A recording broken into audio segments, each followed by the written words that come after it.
I'm Tessa, Mama's Geeky. Thank you guys so much for taking the time today. I really pleasure. appreciate it. Thank you. I had so much fun with the first one, and I was like dying for this one, and it did not disappoint. But I did love to know for you guys, what were you most excited for fans to see with part two? I mean, I'll start. I think for me, a deeper dive into the characters, a deeper dive into understanding them and seeing how they intersect, how they come together, why they're there in the first place. I think that was really fun. And also, I think seeing these two worlds collide, you know, the warriors becoming farmers, the farmers becoming warriors. And I think, you know, it's like a lot of us, we learn and we relate through humility and meeting each other at the same level. And there's this kind of element of that, you know, us not just being the warriors, also being humbled by the process of being a farmer, or what the work it entails, or the humility of learning and starting something from fresh and not knowing everything. And that was just a really wonderful journey, I think, and I hope the spectators enjoy watching it as much as we enjoyed making that. Yeah, I think you summed it up very nicely. You said it, I concur. You said it all very well. I love approval, thank you guys. Yes. It means a lot. Well, I do love that you mentioned that too, because it was fun, like seeing like the smiles on your faces, like when you were accomplishing the farming aspect of it. You know, you could really feel that you guys connected with that as well, which I really enjoyed.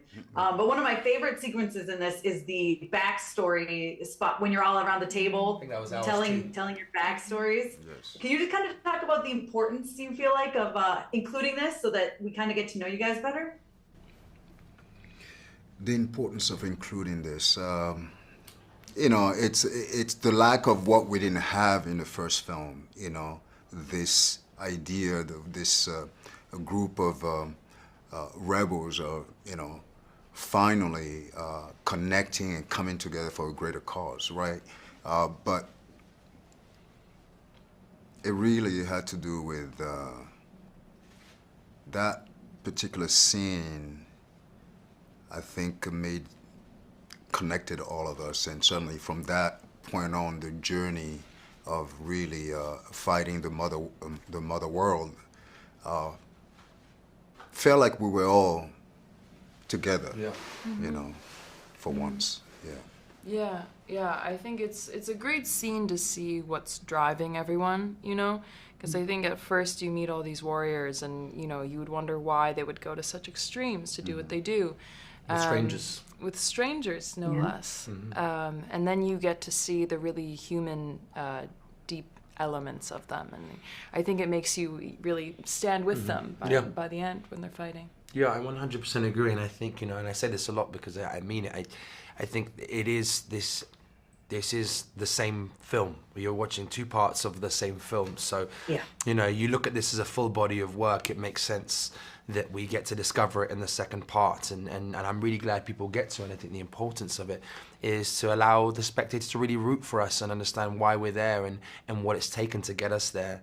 And it was, I think, our favorite moment to film collectively because it was an opportunity. Seldom in action do you get the opportunity to actually do some real drama. And we were saying it, likened it almost to theatre. It was a 15-minute scene that we did from 2 a.m. till 4:30 in the morning, you know, and just sharing this. And we'd already been, because we filmed mainly linearly, you know, we were already 5, 6 months in, so we'd had this opportunity to connect. And I think it really helped inform the performance. Wow, I love that. And then I've always said Zack Snyder knows how to do an action sequence 100%, and you guys are amazing in this. But can you talk about just kind of working with him and his vision doing these and like what that entails, what challenges there are? Well, for starters, he's in it with us, which is what's wonderful. You know, sometimes I remember, you know, seeing this moment, I think it was behind the scenes, where he's showing one of the actors what he wants them to do. I forget if it was Cora or yourself or me, but not me, obviously, I should remember that. But demonstrating himself with the weapons, what he wants. And, you know, I think what's wonderful about Zack is, you know, he's so passionate about every aspect of it. And he's a participator as well. He trains, I'm pretty sure, in martial arts, or has trained. He's a very active man. And, you know, so the difficulties are just the physical requirements of filming and being in that kind of shape, having such an active physical element.